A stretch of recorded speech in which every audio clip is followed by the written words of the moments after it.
This is how I mastered Marcamella's new track, I Heard Her Calling, that made its way into Apple Music's new and R&B playlist. Let's take a look. I'll play a small clip of the track for you. Up in a mountain, over the valley.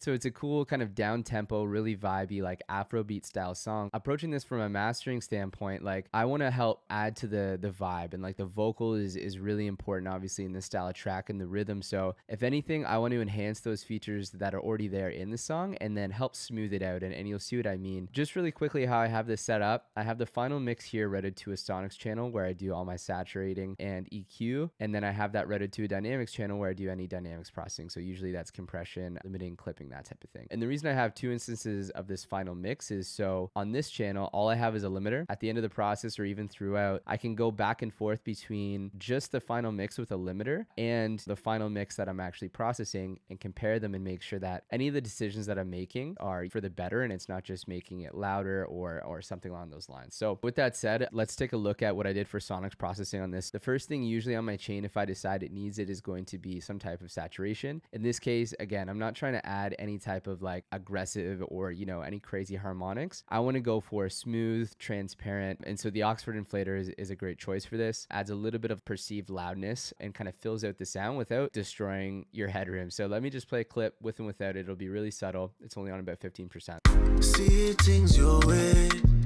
feel for you.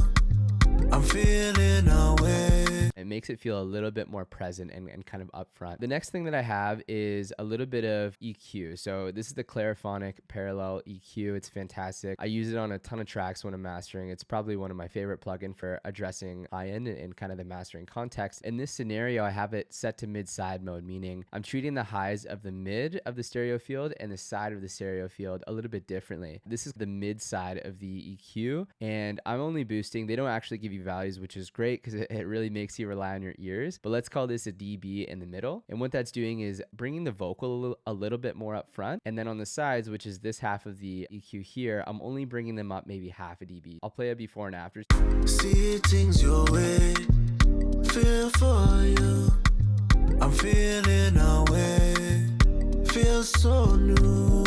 Again, it just brings the vocal a little bit more up front. The next thing that I have on my processing is corrective EQ. And so with this song specifically, I felt that there was some harsh resonances in like the 2 to 5K range. Most of the time when I'm mastering, you know, it doesn't look this surgical. Let me solo a couple of these bands so you can hear some of the resonances that were going on.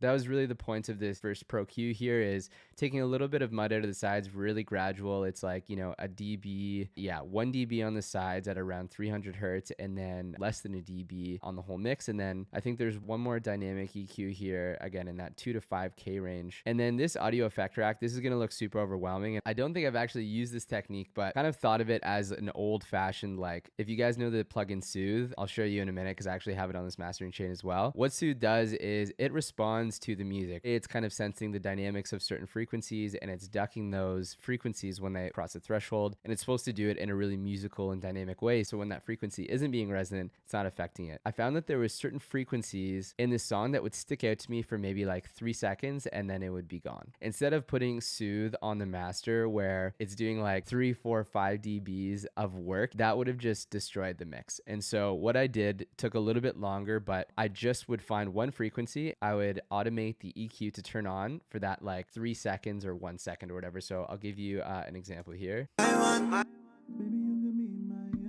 This is around 230 hertz. It was just a little bit, you know, boxy. And so I only have the EQ automated on for those like, you know, 2-3 seconds. That's all that's addressing. I know this looks like a lot, but it's really just the manual version of what Soothe would do. I have Soothe as well on this channel. It's just taking a little bit of gradual harshness away. Feeling away, feel so new. And so it's doing only, you know, half a dB, smoothing out above the 2K range. You can kind of get the theme of a really big part of this master was just taking care of those kind of harsher frequencies that were living in that 2 to 5K range. And I spread it out across a couple of different plugins so that it's not just one plugin doing the entire job. Lastly, I have Ozone on here, just doing some gradual tone shaping now that we've kind of taken care of the resonant frequencies and kind of smoothed the mix out a little bit. And I did that based on the reference that they provided. That about about does it for the sonics processing. Follow for part 2. I'm going to be going through all the dynamics processing that I did on this track as well. And thank you to Mark for, involving me in this project. I'm glad to see that it's getting some traction for you. If you guys have any questions on the mastering side, or you're looking for somebody to help master music,